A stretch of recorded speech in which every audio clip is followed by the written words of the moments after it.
하나님께 나아가자. 사람은 하나님의 친구가 되도록 창조되었습니다. 하지만 하나님이 없는 사람은 늘 외롭습니다. 젖먹이가 어머니의 포근한 품을 갈망하듯이 모든 인간은 하나님에 대한 갈망을 갖고 있습니다. 인간의 방황은 하나님과의 관계를 회복하고 하나님의 친구가 될 때까지 결코 끝나지 않습니다. 인간은 하나님을 알고 교제하고 동행할 때 비로소 쉼과 참 만족을 얻는 존재입니다. 1. 하나님의 친구로 지음받은 존귀한 인간. 성경은 사람이 존귀하다고 말씀합니다. 인간이 존귀한 이유는 존귀하신 하나님의 모양과 형상대로 지음을 받았기 때문입니다. 내가 이스라엘 사람들 한가운데 머물면서 그들의 하나님이 될 것이다. 하나님께서 우리를 구원하신 이유는 우리 가운데 사시기 위해서, 우리와 함께 하시기 위해서, 우리를 만나시고 교제하시고 동행하시기 위해서입니다. 하나님은 마치 부모가 자녀를 곁에 두고 싶어 하듯이 우리를 사랑하시고 함께하기 원하십니다. 이것이 하나님의 마음입니다. 우리는 복음을 들을 때 이 하나님의 마음을 깨닫고 바르게 반응해야 합니다. 즉, 우리는 하나님께 이렇게 말해야 합니다. 하나님께서 저를 원하시는 것처럼 저도 하나님을 원합니다. 저도 하나님과 함께하고 하나님과 친밀해지고 하나님과 동행하기를 원합니다. 2.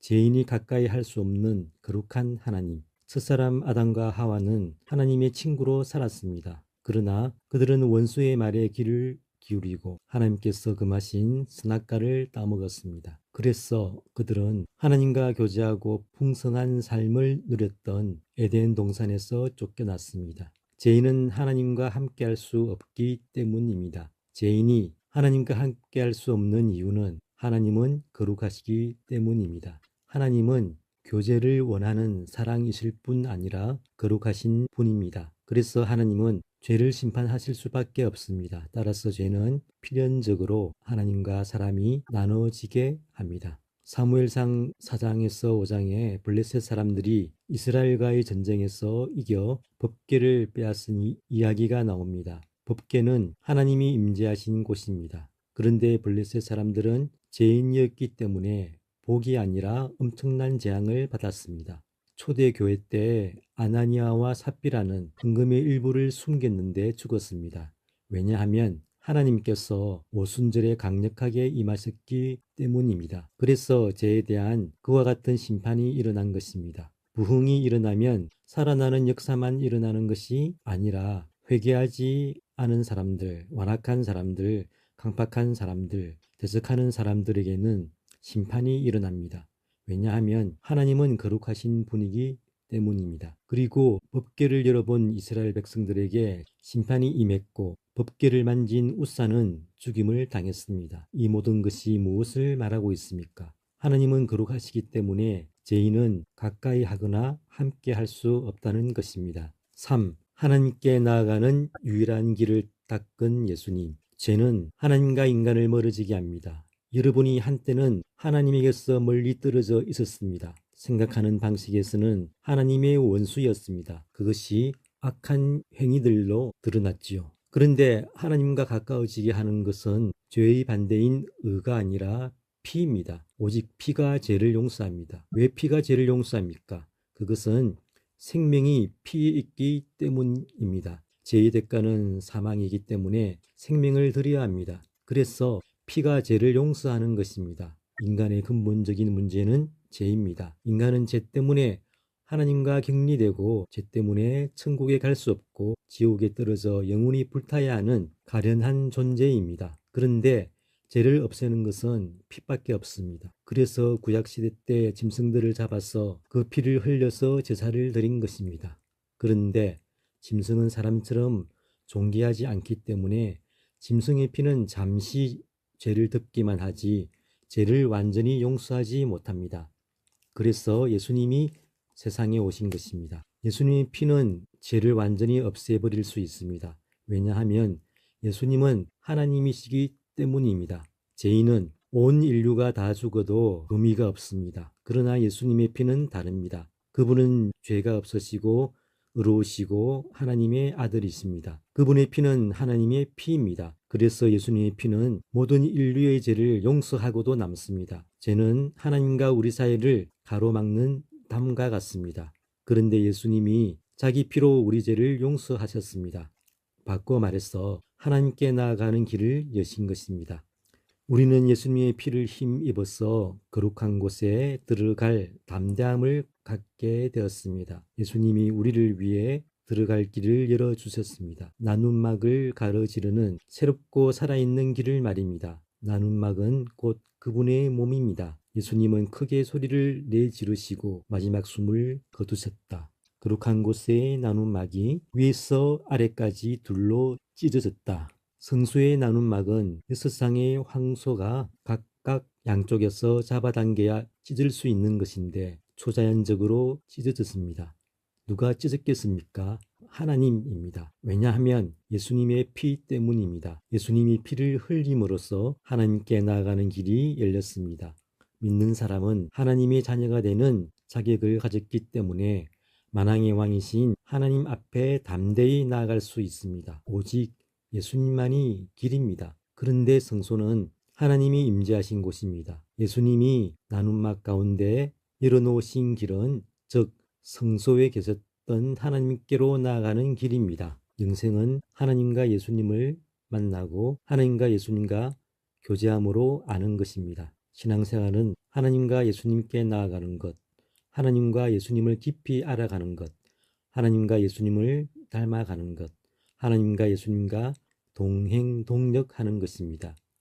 이것이 참된 기독교이고 올바른 신앙생활입니다. 우리는 먼저 주님의 친구가 되어야 하고 주님의 동력자가 되어 주님의 일을 해야 합니다. 복음을 전하고 영혼을 살리고 교회를 세우고 받은 은사대로 일해야 합니다. 예수님은 이렇게 말씀하십니다. 내 이름으로 기도해라. 내 이름으로 아버지께 나아가라. 내 피를 의지해서 하나님 아버지께 나아가라. 하나님이 너희의 기도의 귀를 기울이시고 응답해 주실 것이다. 하나님께 나아가 기도하고 교제하는 것은 예수님의 죽음을 통해 우리에게 주어진 엄청난 특권입니다. 이것을 깨달으면 절대 기도를 등한히 할 수 없습니다. 교회에 나와서 예배하고 설교 듣는 데서 멈추지 않고 개인적으로 하나님께 나아갈 수밖에 없습니다. 그런 의미에서 기도하지 않는 사람은 신앙생활을 제대로 하는 것이 아닙니다. 예수님이 십자가에 달려 죽으신 이유는 우리가 생명을 넘치게 누리도록 하기 위한 것입니다. 그래서 그분의 피로 생명의 근원이신 하나님께 나아가는 길을 여셨습니다.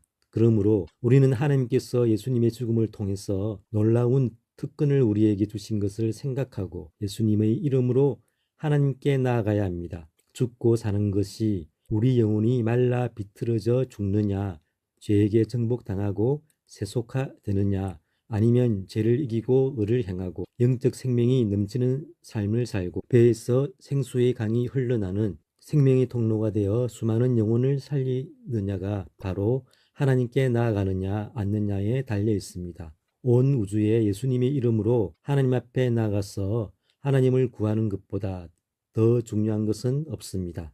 4. 하나님께 나아가는 특권이 있는 믿는 사람들. 하나님께 나아갈 때는 다음 세 가지 마음가짐으로 나아가야 합니다.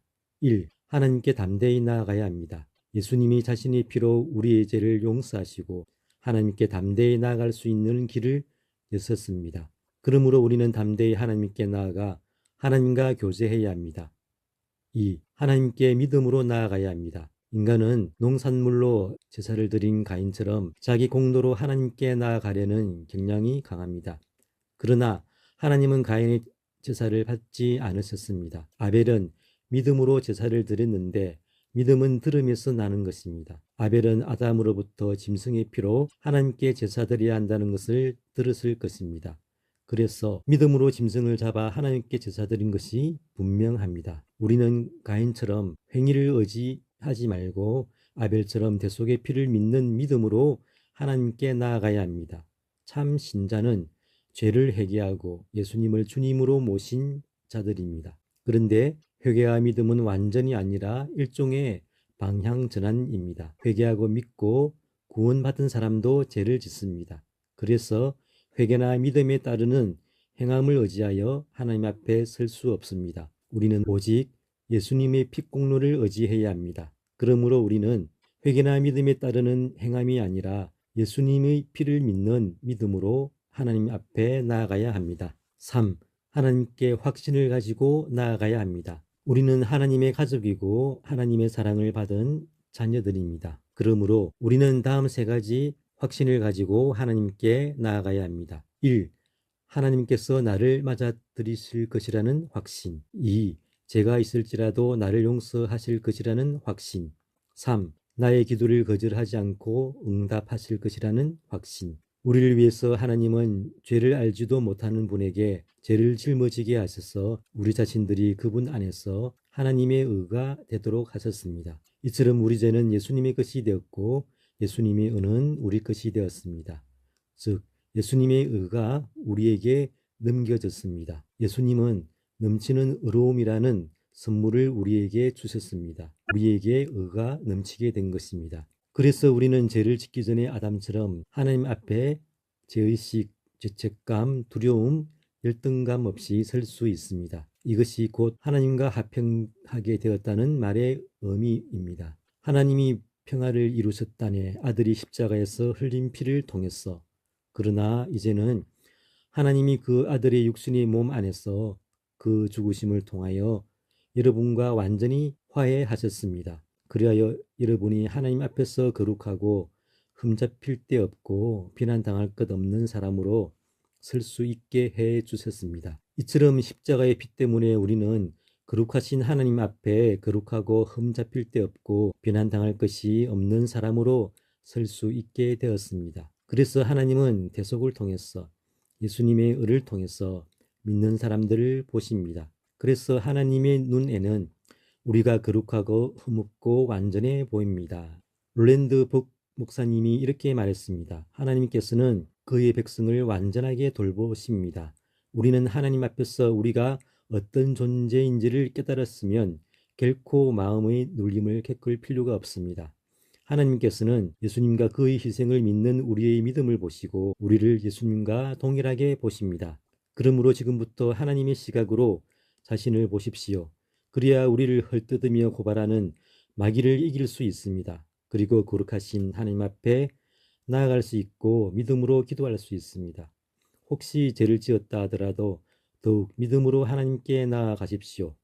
우리는 예수님의 피를 의지하는 동시에 하나님의 불쌍히 여기심을 의지하여 하나님께 나아갑니다. 불쌍히 여기심은 자격 없는 사람을 위한 것입니다.